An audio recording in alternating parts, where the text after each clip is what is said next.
I know all your arguments, but keep going.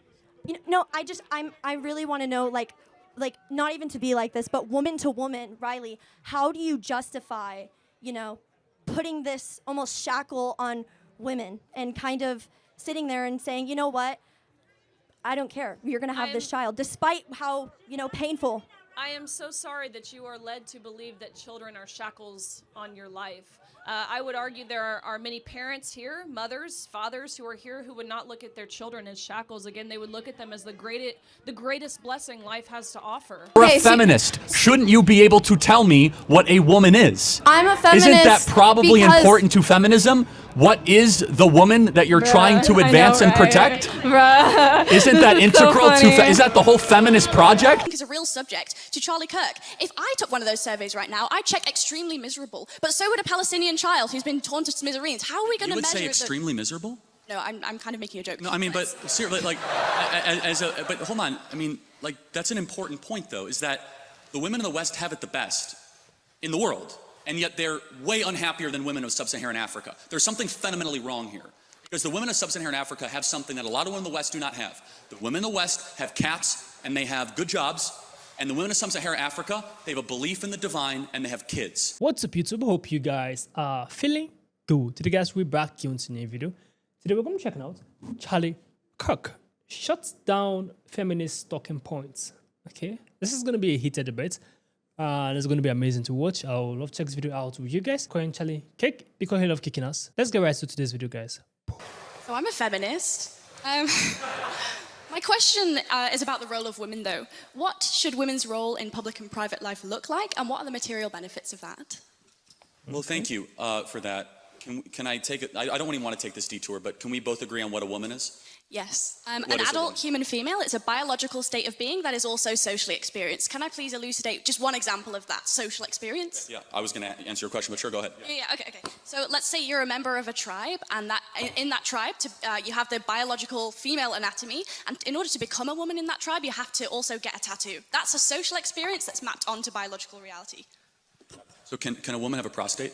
Can a woman have a prostate? Biologically speaking, a woman is an adult human female that has a biological reality, but it's also social experience, right? So I don't... Yeah, it's super easy. Like, can a woman have a prostate? So as per my definition of woman, I would say that people who have a prostate are biologically male, but they can sometimes be socially treated as women. Okay, got it. So women can have prostates. Got it. Okay. So you're a feminist that actually isn't just fighting for women, you're also fighting for men.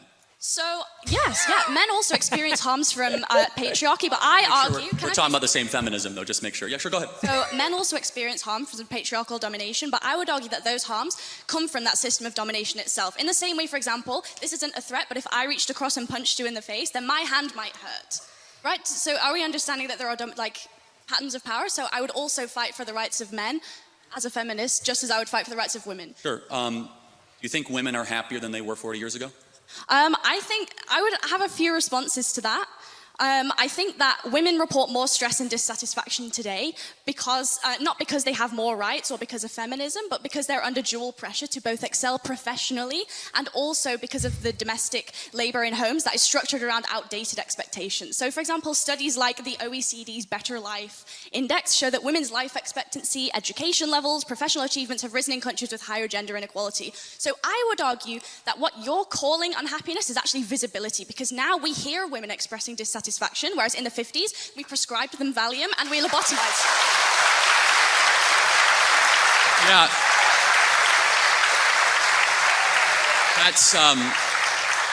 That's really rich. I didn't know women not to complain 50 years ago. That's funny. We've always been hold on a second. Why are suicide rates going up more for women? I think that Forget complaining. Materially, women are killing themselves more. Why is that? I think that even if both men and women have become unhappier, men's suicide rates have risen as well, and that's also been exponential. Can you at least concede that feminism offers only one potential explanation? There could be also other explanations. Of course, obviously, but feminism is the glaring thing in front of us, where we have fertility rates down, we have marriage rates down, we have unhappiness up, and we did something in the 1960s out of the universities of Brady Friedan and Gloria Steinem and all these feminists that basically said, you're trapped in a home, go get a job, freeze your eggs, take birth control, and all of a sudden women are way unhappier than they were 40 years ago. And I just have to ask the question, why is that? is it working, and maybe there are biological differences between men and women that we should respect, and that deep down a lot of women want to get married and have children. In fact, we should applaud it, and we should support it, and we should say it means nothing if you're going to go be a CEO of some shoe company or be some banker in London. What matters if you raise children and you have something to pass down long after you're gone.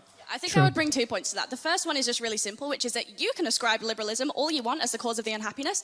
I would argue something else. I would say that it's certain economic policy that has very little to do with the social acceptance of alternative lifestyles. I would say that we can recognize that income inequality across a vast swathe of Western countries has increased, which causes all kinds of social ills, a lack of social cohesion, housing price growth doesn't correspond with wage growth, monopolies increasingly become kind of emboldened to interfere with politics, and monopolies don't prioritize social health either. I think that those offer more compelling reasons for a decline in happiness than an increase in freedoms, because just one more thing, on an intuitive basis, generally speaking, people want more freedom, not less.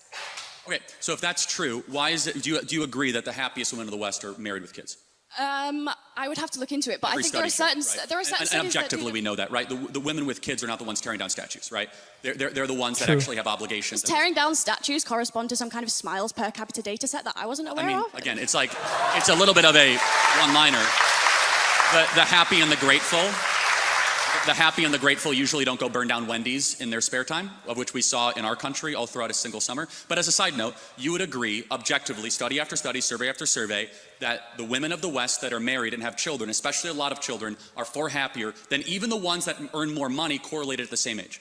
So I also don't think that happiness is a very good metric, and neither do you, because you think gay people shouldn't just pursue happiness by being gay. They have other moralistic considerations to be making. So I don't think smiles per capita is a particularly convincing way to measure whether or not we should encourage women to be autonomous.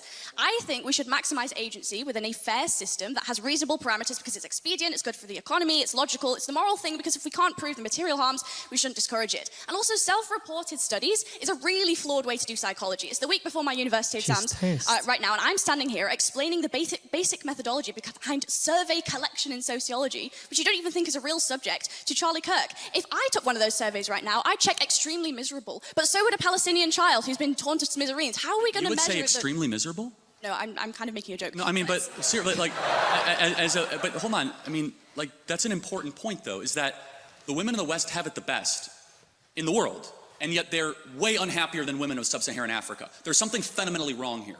Because the women of sub-Saharan Africa have something that a lot of women in the West do not have. The women in the West have cats, and they have good jobs, and the women of sub-Saharan Africa, they have a belief in the divine, and they have kids. And maybe there's a biological undercurrent that is keeping a lot of women from realizing their full potential. And so without reading your phone and just, like, you know, connecting. I'm not really reading my phone. Well, it's fine. Sure, then you can answer without it. Fair enough. Would you agree that it's a good thing that more women get married and have children in the West? I would ask you, would you say that a sub-Saharan African woman who's experienced female genital mutilation and checks extremely happy in a survey, and I also would check extremely happy in a survey, who do you think would be objectively more happy, even if they both check the same answer? No, again, so I fully, if you want to talk about how Islam mistreats women, we could talk all day long. Like, I'm all for that. Me too. Okay, good. So we agree. Yeah, absolutely. We actually have agreement. Many things. And we should shut off Muslim immigration to the UK, right? We totally agree. I think that all religious fundamentalism is bad, and if you take that logic, we should also not allow evangelical Christians into the UK either. Hold on. So hold on a second. Hold on. That's funny. Hold on. Can you show me what would your example, because I have 50, of a single Christian country that you would say mistreats women, right? America. Oh, really? Yes. We had a female woman vice president. We had a female vice president, a female speaker of the House. Women earn more than men in America. In Rwanda, female representation in government supersedes the UK by quite a lot. Did women get treated better in Rwanda? Okay, I might be super off this. Like, is Rwanda Islamic? Like, I'm not totally sure. I don't think it is. Like, is it? Like, I don't know, actually. It's not. So, again, we were just talking about Islam. It's a little bit of a side note. But you must be morally clear, because you brought up female genital mutilation, which is a teaching of the Islamic faith. But as a side note, like, again, this is very important, which is, I'm not here to require you to do anything or not. I'm making a simple observation, which is objectively true regardless. The women of the West are miserable, and they're miserable for a reason, because we've told them to suppress how they are made by God and pursue something else and get a bunch of trinkets and get a bunch of promotions, and they end up at 38 years old with a big flat in London, and they're miserable. And we should tell them to stop freezing their eggs and start finding their partner earlier and have lots of babies. Yeah, okay, I think I'd bring two just final points to this. First one is just really intuitive, right, which is that if you actually care about women's happiness, then the solution is to structurally support them. That means universal childcare, shared legally enforceable parental leave, and in Nordic countries where women have high workforce participation and also some state support, they report higher life satisfaction than in more conservative countries, including America. So if your metric is happiness, just use satisfaction surveys. You just told me they're BS. So our satisfaction surveys are not, because you told me they're Do you acknowledge satisfaction surveys or not? You just told me that they're BS. Do you think they're objective? We can use that as data? I don't think that yes or no? It is the only sole data set, but it is a data set that necessarily you told me they're so matters. flawed and you self-report. Okay, by the macro self-satisfaction data, I am correct. And you are right. When you have paid family leave, you are happier. I'm actually a proponent of that. At Turning Point USA, we pay for 6 months when somebody has a child. I think there's a lot of agreement we can have on that. We need to encourage having more children. I think the Hungarian child policy is phenomenal. We should look at that, because the greatest thing that is plaguing the West is we're not having enough kids. And it's not just bad because we won't have a future. It's also bad because the present is awfully miserable for too many women as well. You are a self-described feminist. What is a woman? That's true. Why do you want to know? I'm infinitely curious. What's a man? You're looking at one. So you would describe a man as having short hair, wearing a little popped collar, XY chromosomes. Okay. And why do you think that that's important to you, what a man and a woman is? How Well, does that if define your worldview going forward? so Do you you treat men and women differently? Can you? Well, of course, we should treat men and women differently. Of course. In what way? We should honor and protect women. I want to and- honor and protect you, man.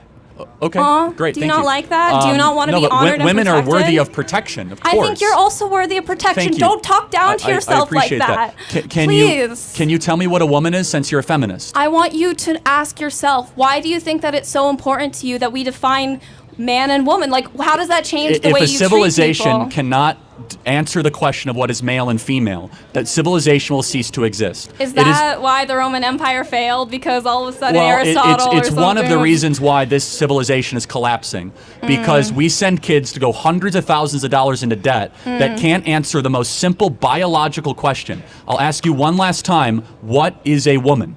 I know you're not asking this for you're trying to get a gotcha, right? You're trying to get like a little baity question, but I really want to know, why is it so important to you to define things in certain categories?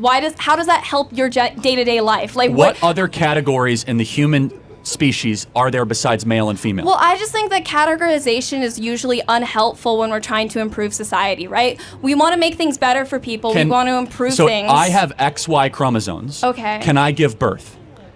No, you can't. Bingo. That's why categorization matters. Do men menstruate? What? Do men do XY chromosome, do they menstruate? Yes. Menstruate? Okay, because you're saying mensurate, and it's like kind of a little. But again, you're saying these things because you're trying to get a gotcha, and I don't want to engage with you like that. Why is it important? No, I'm serious. You asked the question, and I'm telling you. you keep asking me another question. Because there are big differences between men and women. Here's a question. Men and women are not the same, and if you can't tell me what a woman is, and also, you're a feminist. Shouldn't you be able to tell me what a woman is? I'm a feminist. Isn't that probably important to feminism? What is the woman that you're trying to advance and protect? Isn't that integral to? Is that the whole feminist project? So a lot of times, feminism has to do with the ways that people have treated the female sex on a different way than the male sex has traditionally. It's all about analyzing that and exposing it. And you say that men and women are different, and you think that they should disagree? Wait, I'm just asking you. I'm not done yet. Okay. So, and you think they should be treated differently, right?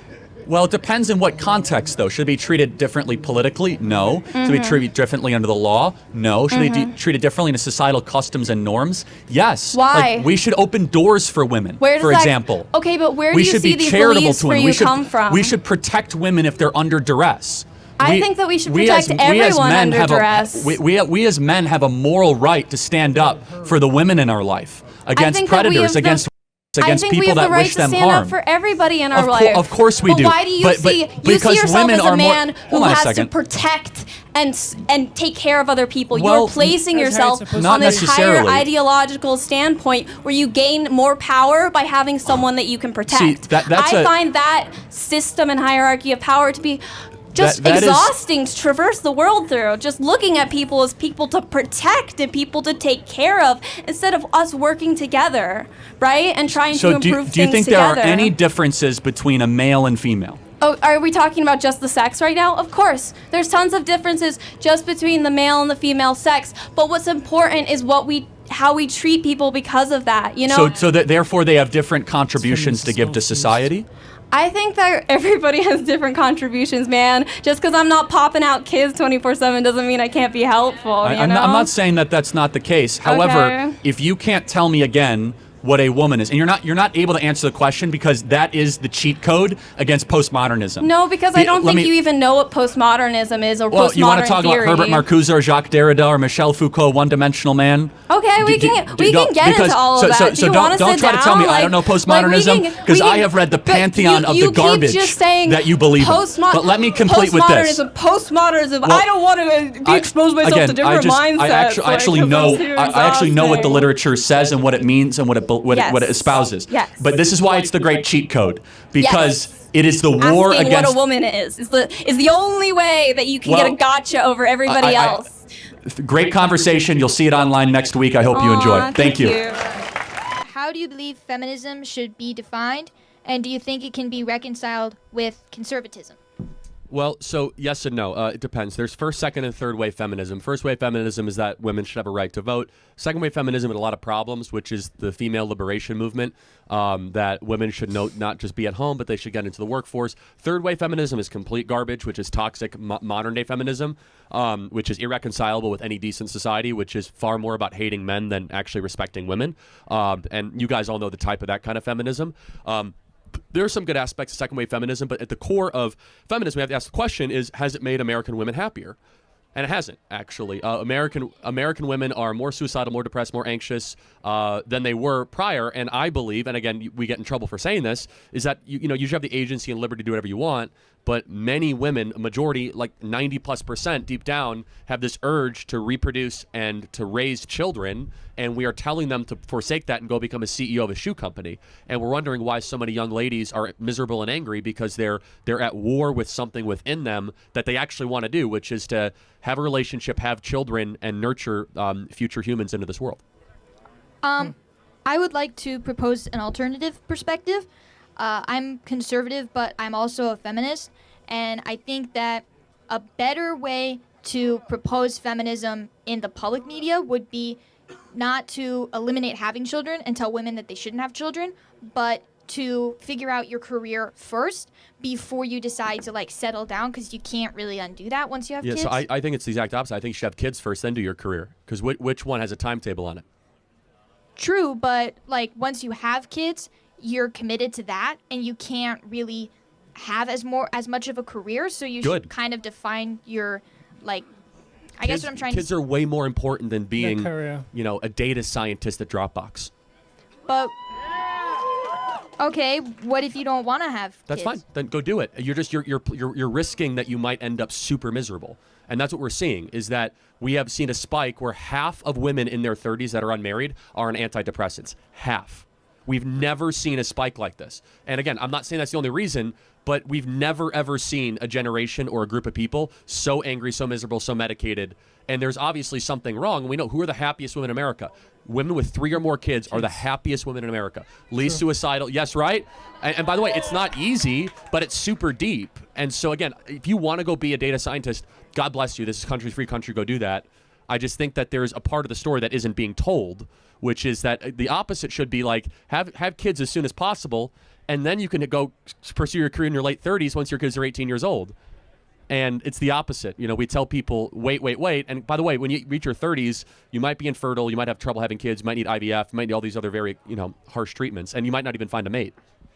Okay, thank you. Thank you That's very all I much. had. Enjoy class. Thank you. As a woman, why do you feel that you're not threatened with abortion policies? I understand, you feel a sense of vulnerability when participating with trans women or men, as you consider, in sports. Why do you feel that these policies and these, concepts don't threaten you? Because I think children are the greatest blessing life has to offer.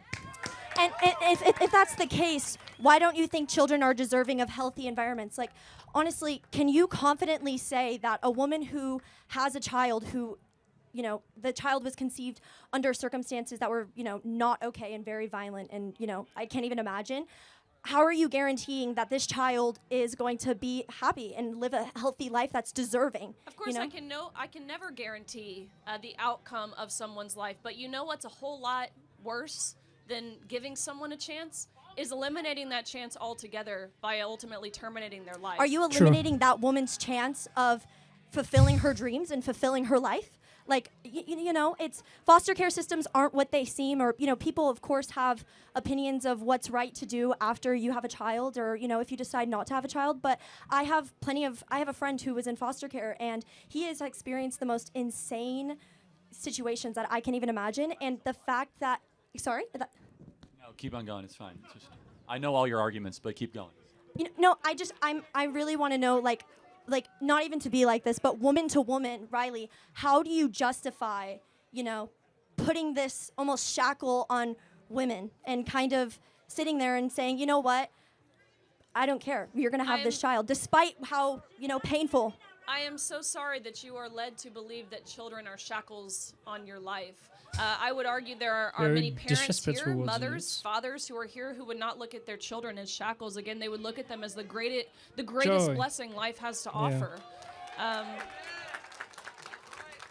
If unfortunately that's a position that you find yourself in, or someone finds themselves in, where they do see this child as a hindrance, you mentioned foster care. I think we, rather than, again, kind of normalizing and accepting and celebrating the idea of abortion, you work on foster care reform, the reform of the adoption system. I think those are much more beneficial and effective ways to ultimately address the problems that you're bringing to light without having to terminate lives in the process. Why is there such a focus on kind of reprimanding women for their choice, but not a focus on making sure that foster care systems are what they should be? And, I think that's a national conversation that we could have. I do. So why do you not think that's happening? Why do you think the focus is on women and their bodies? It is happening. We actually post more funding to foster care systems. You don't know about it. Do you know what a pregnancy crisis center is? Yeah, like a Planned Parenthood kind of ordeal, or what do you mean by that? No. It's just a question. I mean, I'm really learning. A pregnancy crisis center is the pro-life equivalent, where you go there to actually have your baby be saved. And they'll actually help the baby with diapers and with formula and food up to 5 years of life. And there are there's thousands of churches across the country that pump in hundreds of millions of dollars a year on that one specific thing. I make sure I support causes that do as well, whether that is supplement companies. All the supplements I get, my vitamins that I take daily, I make sure I buy from a company that supports pro-life causes because it matters to me. When I say I'm pro-woman, I mean I am pro-woman wholeheartedly, entirely, all the way through, up and down. I am pro-woman. That means supporting women during their pregnancy, throughout their pregnancy, and after their pregnancy as well. Okay, interesting. Thank you. Thank you for answering.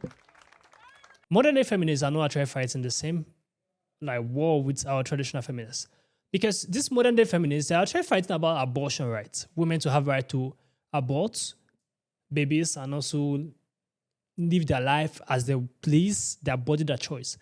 Because I feel like if those feminists who are coming out now are totally sincere with themselves, they will actually be more into fighting this male who are entering into women's sports, this male who are acting like a woman. Do you understand? Those are the people they should be tackling, they should be talking about, not abortion rights. They're just facing the wrong issue. Abortion itself in general is a terrible thing to do, because majority of people who abort babies, 1.5 million abortion in a year in America alone, it's from consensual sex, not through rape or any other means. You understand? So I feel like these feminists, they just want to, based on their career, then when they're in their 30s, they get cut, they continue their career and die miserable, because that is the routine.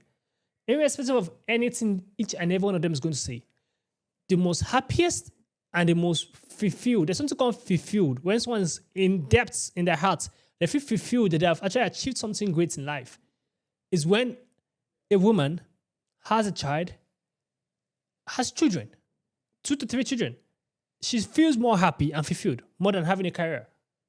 Either people accept it or not is the fact, is the truth. So a lot of other feminists who come out and say, I'm a feminist, bullshit. the true reality is that they don't want to accept the fact is that women tend to be more happier having a family, having children, than living alone with a cat. A lot of feminists who have lived alone with a cat, they end up with regrets. If you ask them, what's your greatest regret? Not having kids. A lot of them, like, if you can count their numbers, guys, if you can check stats, a lot of them are totally miserable because why? They didn't have kids. They focus more on their career more than reality of life. So irrespective of how any of them is going to come out, you see, whenever it's a modern day feminist, whenever they come out and say, no, my career comes first, just know that give them 10 years, at most 20 years. Their biggest regrets are not having kids. They'll tell them, freeze your eggs, those bullshit. Bro, it still doesn't matter. What matters in life more, focus more on your family, build your family, then go chase your career. It's as simple as that. It might not look fair to them, but what brings fulfillment more to women is having a family. It's having children that they look at in the morning and be like, I'm proud I gave birth to this child. Do you understand? It's very, very vital and very important. So I love how Charlie handled the entire feminist. I love in a very respectful manner. The first guy, I think that is Oxford University, something like that, who was blabbing her mouth, talking bullshit, trying to win Charlie over in a debate. The truth of the matter is that, as Charlie said, the most miserable women are the ones who do not have kids early, number one. Number two, who choose a career over the family. They are mostly miserable guys. And feminists ought to be tackling these men who are going to the female restroom, not talking about abortion. Abortion shouldn't be the main concern. It should be about these men who are entering into female restroom, who are saying they are women. Even feminists can't even define what a woman is. Imagine, you are defending women's rights and you can't define what a woman is. A lot of them. It's crazy what they are fighting for. Modern day feminists, a lot of them, they're acting delusional too in a way. Comment down below what you think about this video. Give us a thumbs up. Share this video as many as can. Subscribe to our channel, guys. I will see you guys in the next video. Make sure you stay safe.